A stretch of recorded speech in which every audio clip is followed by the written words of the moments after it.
স্বৈরাচার শেখ হাসিনার আমলের নির্বাচনকে বৈধতা দেয়া ও গণতন্ত্র ধ্বংসের দায়ে রাকিব, হুদা ও আউয়াল কমিশনের সবাইকে বিচারের আওতায় আনার দাবি জানিয়েছে বিএনপি। দুপুরে নয়াপল্টনে দলের কেন্দ্রীয় কার্যালয়ে সংবাদ সম্মেলনে বিএনপির সিনিয়র যুগ্ম মহাসচিব রিজভী আহমেদ বলেন, ৩টি কমিশনই আওয়ামী লীগ সরকারের আজ্ঞাবহ হয়ে কাজ করেছে মানুষের ভোটের অধিকার হরণ করতে। জামায়াতে ইসলামীর আমিরের বক্তব্যের দিকে ইঙ্গিত করে রিজভী বলেন, পতিত স্বৈরাচারকে ক্ষমা করা মানে শহীদদের আত্মার সাথে বেইমানি করা। বলেন, গুম, খুন, অবিচারের সাথে যারা জড়িত তাদের আইনের আওতায় আনতেই হবে। জনপ্রশাসন ও শিক্ষা প্রতিষ্ঠানে একটি বিশেষ ভাবাদর্শের লোকদের নিয়োগ নিয়েও প্রশ্ন তোলেন রিজভী আহমেদ।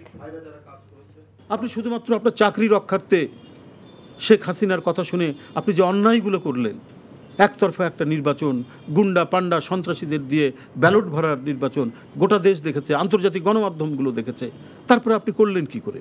সংবিধানের যে নির্দেশনাবলী সেটাকেও তারা যেমন লঙ্ঘন করেছেন, তেমনি এই গণতন্ত্রকে ধ্বংস করার ক্ষেত্রেও তারা ভূমিকা পালন করেছেন।